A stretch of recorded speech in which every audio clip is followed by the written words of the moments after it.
you see what I see?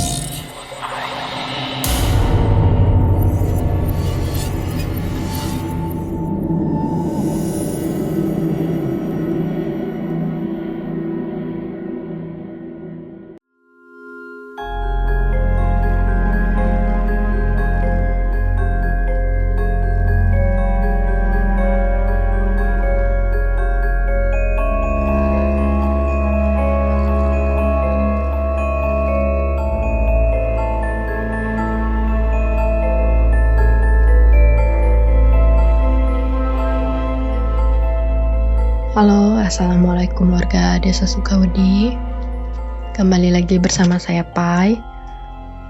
Pada kesempatan kali ini, saya ingin menceritakan salah satu pengalaman horor yang dialami oleh ibu saya.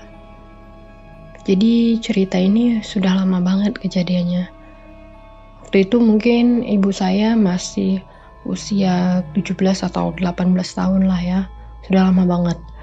Nah, pada tahun-tahun gitu, tahun-tahun umur ibu saya segitu, itu masih sepi banget, masih zaman dulu banget lah pokoknya.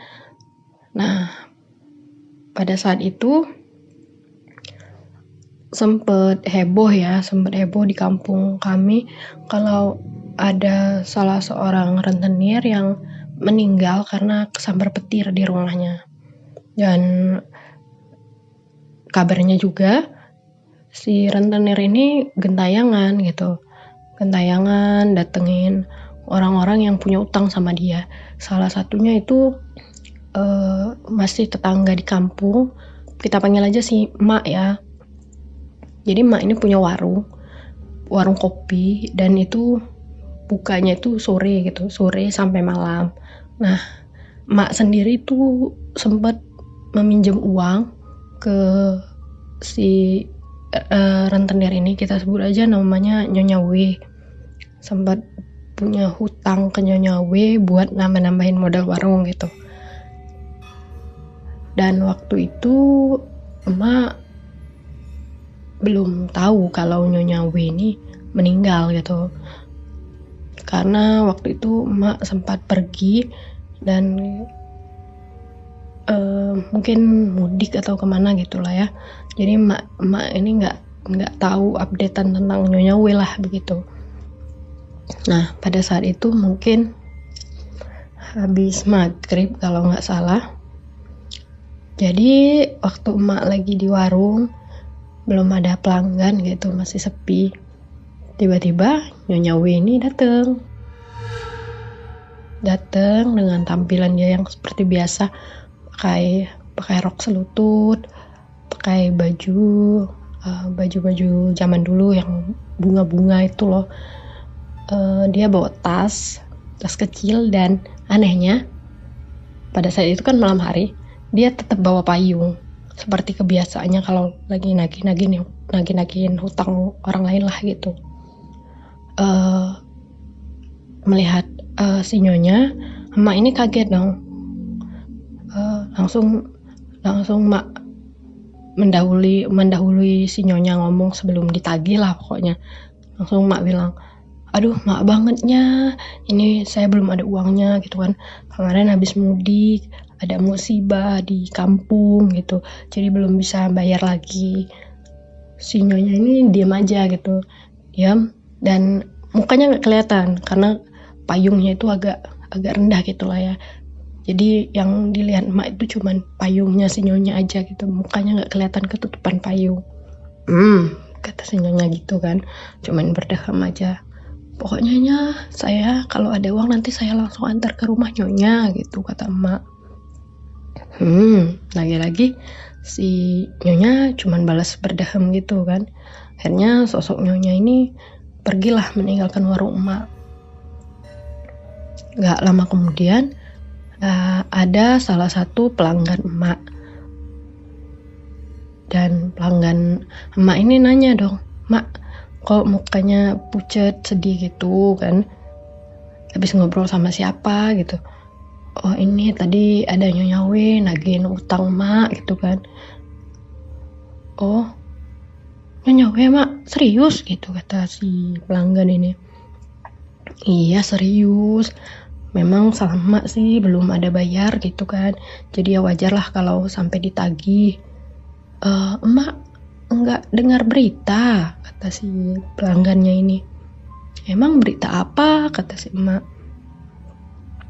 Mak, Nyonya W itu udah meninggal 2 hari yang lalu karena kesambar petir.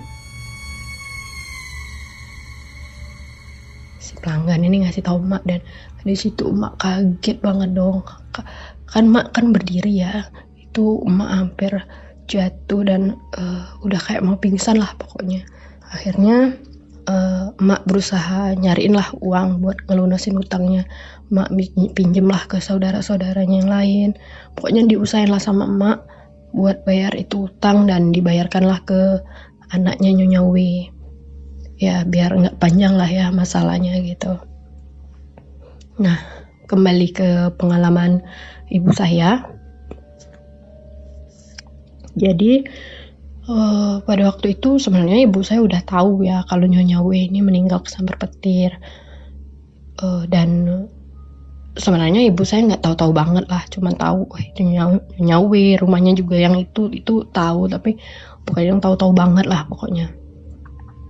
Nah, kalau zaman dahulu itu kan masih hiburan kan belum ada ya, bukan kayak sekarang lah. Jadi pada waktu itu muda-mudi itu kalau ada pesta, ada layar tancap, biasanya kan suka nonton bareng-bareng gitu lah ya. Saya lupa itu waktu itu kata ibu nonton layar tancap atau nonton acara pesta atau pasar malam lah, lupa. Pokoknya mereka tuh pergi. Jadi pas pergi itu kan rame-rame ya, jadi ngumpul dulu nih di rumah siapa, nanti perginya barengan gitu. Cuman pas baliknya kan ya misah-misah ya, sesuai arah rumah masing-masing. Jadi pada waktu itu ibu saya itu cuman berdua sama temennya. Kita sebut aja temennya ini Kak Nun. Jadi setelah selesai nonton itu misah-misah nih kan ya. Akhirnya ibu saya sama Kak Nun ini pulang berdua gitu. Pulang berdua ngelewatin pasar dan itu gelap banget pada waktu itu. Nah, ketika sampai di sebuah pohon asem yang udah mendekati rumah si rentenir tadi, tapi masih lumayan jauh, pokoknya udah mau masuk ke arah rumah rentenir ini tadi lah ya. Tiba-tiba Kak Nun ini ngomong, Yul, kan sama ibu saya Yuli ya, Yul, itu kayaknya Apong, katanya. Nah, Apong ini dia ini pacarnya ibu saya ya, pacar ibu saya, dan yang sekarang itu udah jadi suami ibu, udah jadi bapak sambung saya. Nah, kembali lagi ke cerita. Jadi Kak Nun bilang ada Apong gitu. Nah, untuk pacar ibu saya ini sendiri, ini kan beliau ini keturunan Tionghoa ya, jadi punya kulit yang putih.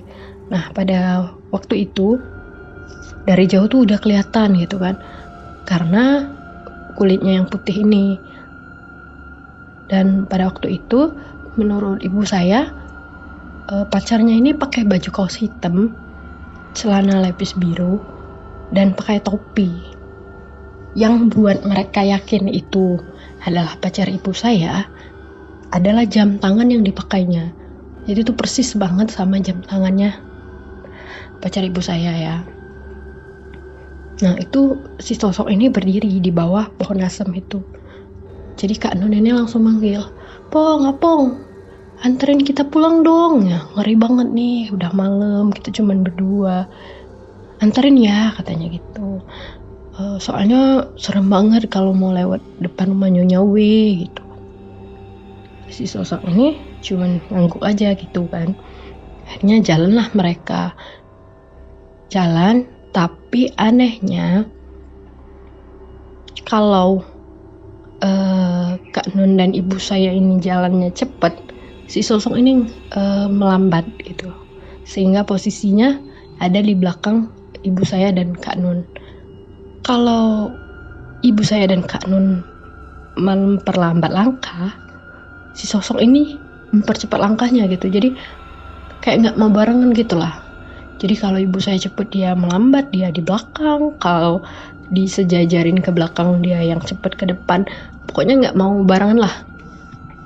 Dan dia tuh jalannya cuma nunduk aja gitu kan. Kak Nun nyeletuk lagi. Kak Nun ini memang tipe yang orang yang ceria ya. Jadi dia bilang, Apung, kok gitu sih? Emang kenapa? Gitu, nggak usah malu-malu lah. Anggap aja saya ini nggak ada gitu katanya. Jalan aja deket-deket sama si Yuli. Cuman sosok ini diem aja gitu. Nggak berapa lama, udah mendekati rumah Nyonya W, gerimis nih turun. Kayak pas banget gitu ya, gerimis turun. Dan yang bikin kaget, sosok pacar ibu saya ini tadi itu tiba-tiba menghilang tepat di depan rumah Nyonya W. Dan seketika ada kilat yang menyambar. Terang kan? Dan itu pas Kak Nun sama ibu saya ngeliat di atas rumahnya Nyonya W, di belakang tirai gitu kan. Jadi rumahnya itu rumah panggung, bawahnya semen, atasnya papan. Itu ada jendela kaca mungkin 4 atau 5 gitu. Jadi berderet gitu ya. Dan ditutupi hordeng. Itu ada bayangan seseorang berdiri. Dan di sana ibu saya dengan Kak Nun ini baru sadar sosok yang menemani mereka dari tadi bukan manusia. Seketika mereka langsung lari tunggang-langgang ketakutan. Sampai sendal mereka itu lepas-lepas, udah gak dihirauin lagi. Pokoknya sampai jatuh di jalan itu, sampai kakinya luka-luka.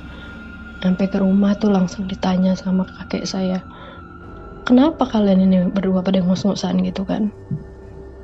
Dan diceritain lah kalau tadi mereka itu digangguin sama hantu Nyonya W yang menyerupai pacar ibu saya. Di situ kakek saya bilang, makanya anak perempuan itu kalau malam-malam tuh jangan kelayapan gitu kan. Ya mendep aja di rumah, gak usah kemana-mana gitu. Nah, dan menurut kabarnya lagi ya, pacarnya anak Nyonya W ini ya, dia ngontrak atau ngekos gitulah di rumahnya Nyonya W ini, atau di kamar yang lantai bawah atau kamar lantai atas gitu. Dan menurut kabar itu suka dipindahin sama Nyonya W. Kadang si pacar anaknya ini bangun-bangun udah di dapur, udah di kamar mandi gitu. Mungkin segitu dulu ya teman-teman.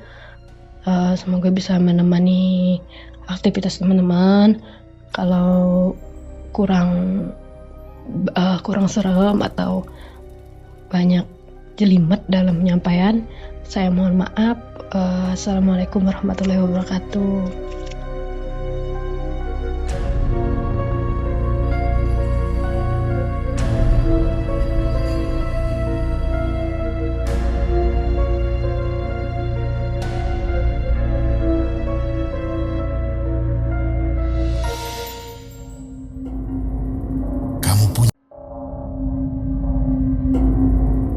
Kamu punya pengalaman horor? Kirim ceritamu ke podcast.ceritahoror@gmail.com.